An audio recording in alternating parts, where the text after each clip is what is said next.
Até porque nós não estamos mais vivendo 1941, nós não estamos mais vivendo 1988, nós não estamos vivendo aquela fase da ditadura ou da intervenção militar, se assim nós quisermos falar. Estamos vivendo um outro momento, um momento de democracia. Inclusive, vejo o fortalecimento da democracia quando você evita, tratando o militar com dignidade humana, evitando que ele seja punido 2, 3, 4 vezes. Isso, quando não, ultrapassa da pessoa do militar para a família dele. Sim. Doutor, você falou algo que eu ia até comentar. Além da punição tripla, a família sofre essa punição, né? O militar deixa de receber um benefício que poderia estar sua família sendo beneficiada e não recebe, né? E quando chega na família essa punição, traz muita divergência, um problema grande, doutor. E o nosso Código Penal, ele é atrasado, está desatualizado, né? O estatuto, sem falar. Então tem que ter uma mudança, doutor. E como candidato a deputado federal, eu vou propor isso, né? Vou correr atrás para que a gente possa tentar, né, junto com o senhor e outros doutores, a gente ir em Brasília e propor isso para que a gente possa mudar esse tipo, né? É inadmissível uma prisão rigorosa no quartel para um soldado, para um cabo, e o oficial e o sargento cumprir diferente no alojamento, a mesma punição, não tem como. Eu queria complementar um negócio, você não gosta de falar disso. Você não gosta de falar disso e você não ia falar isso. Mas há 8 anos atrás, salvo engano, você foi punido porque você fez uma manifestação pública criticando salários baixos. Né? Sim. Você foi punido disciplinarmente, que eu sei, e você foi punido agora novamente porque você não fez o curso de altos estudos. Mas você poderia ter ido parar no CPM, porque no CPM está previsto crítica contra autoridades do governo. Né? Então você seria uma vítima dessa punição tripla. É possível, doutor Juarez, um projeto de lei? Sim, não é impossível. Eu repito, o que pode atrapalhar um projeto de lei é se você mexer com causas pétreas, que não é o caso. Que deve haver uma emenda constitucional, na verdade, teremos que ter uma nova Constituição, caso fosse necessário, mas não é o caso. Um projeto de lei para rever situações, para estabelecer direitos, né? Porque normalmente os nossos governantes falam de expectativa de direitos, para poder não dar o direito adquirido. Esse é o grande problema. Nossos governantes pensam assim. E não é nem imbecil. Há uma força hoje centrífuga nos direitos militares. Haja vista aí o foco do nosso presidente, diria, né? Mas enfim, os militares estão em plena ascensão, mas merece uma ascensão maior, inclusive em relação aos graduados, aos praças, que inclusive quando são processados penalmente, nós não temos no conselho de sentença a figura de um representante dos graduados, são os oficiais que julgam os graduados, às vezes com certo preconceito.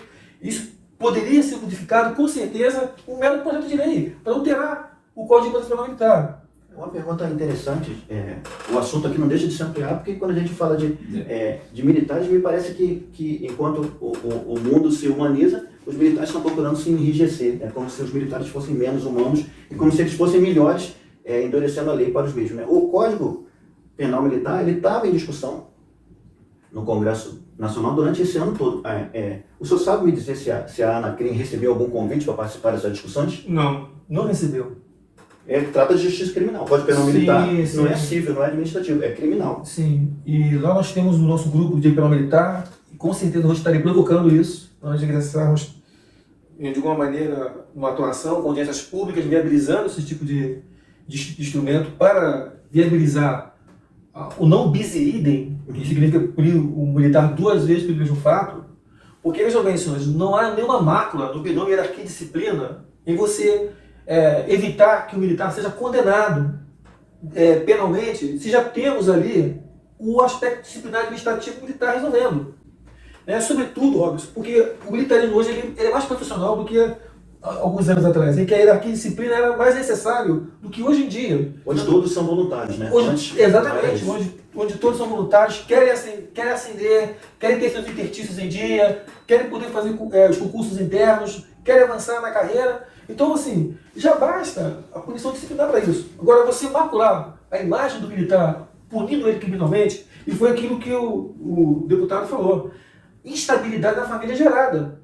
Porque as nossas esposas que têm uma expectativa junto ao seu marido de conseguir junto com ele a promoção, a ascensão profissional, vai ser prejudicada também. Então isso gera conflito, gera instabilidade na família. Então isso pode ser modificado, isso pode com certeza alcançar um espaço de verdade, de dignidade para os militares. Eu acho que... Compromisso assumido aí, Bonifácio?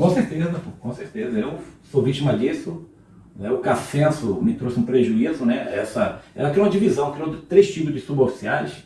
Né? Um suboficial que, um sargento que eu dei aula, hoje ele ganha mais do que eu, né? Inverteram o papel, né? Então a hierarquia, a disciplina, que tanto aprendi há 30 anos, não valeu, doutor. Foi totalmente quebrado.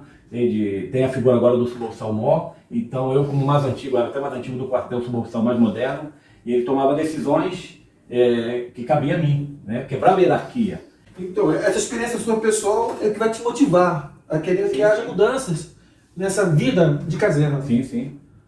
Eu acho que, um comentário, né? Eu não estou aqui como jornalista, né? Estou batendo um papo aqui na companhia de amigos, né? Eu acho que essa simplicidade do Bonifácio, né? E o fato dele ser um representante nato dessa parcela que é a maior das Forças Armadas, 87% de 70%, de 700 mil aí, coloca 600 mil para arredondar, né? Nós não temos um representante nato, o cara que começou no grau mais baixo, como soldado, né? Que é feio dizer, né? Para alguns é feio isso, né? Mas que varreu rua, que provavelmente limpou vaso e depois chegou lá no status de comandar grupos. Né? Então nós precisamos de gente que viveu todas essas etapas, e inclusive foi sancionado, né, de uma forma medieval, né? Ele cometeu uma suposta infração por ter pedido aumento de salário há 10 anos atrás e foi sancionado de novo no ano passado por não fazer um curso. A situação é até difícil, eu acho que é difícil para o advogado colocar isso para o juiz. Robson, em 2014, né, quando ele veio a placa lá solicitando aumento salarial, me chamaram de doido, mas ali eu já tinha uma visão da melhoria da classe, que a gente já ganhava mal, já havia algum problema.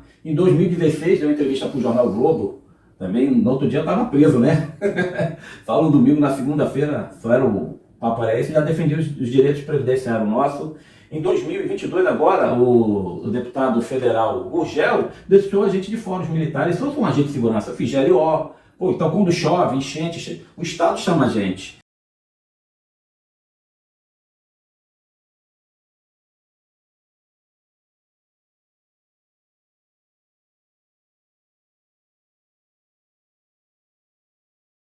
E a gente ficou de fora desse projeto aí de isenção de imposto de renda, que gerou uma outra polêmica. Eu sempre tive brigando pela classe. Ainda sempre vou fazer isso, não tenho dúvida disso, como deputado federal lá em Brasília. Eu acho interessante essa questão. Eu me lembro que quando ele entrou lá, o Barbosa, que está ali atrás da câmera, foi também junto, foi meu filho também, que é advogado, e foi mais 2 advogados, doutor Pedro, também foi voluntariamente me ajudar. E parece que o direito é inimigo das Forças Armadas, né? Onde nós passávamos, estava todo mundo olhando, parece que a justiça está entrando, parece que era uma afronta os advogados entrarem dentro do quartel, e justamente por uma questão, dentro daquilo que nós estamos falando, liberdade de expressão. Sim, não é verdade, né? Então percebeu isso, que você parecia um elemento estranho? Sim, claro que a gente percebe, porque o advogado, ele é uma pessoa que afronta, porque a partir do momento que você tem alguém sendo indiciado, sendo investigado por um suposto ato indisciplinar ou um fato crime, você tem a figura de um indivíduo que fala em teu nome e tem poder de falar em teu nome. Né? O advogado é indispensável para a nossa justiça. Ou seja, onde está o advogado, está a justiça de alguma maneira. Então você chega num local onde facilmente se pune alguém por vários motivos, de forma irregular, sem a obediência do devido processo legal. Quando você chega lá com o advogado, aí não vai dar certo. A gente vê alguém para nos afrontar, vê alguém para oferecer resistência.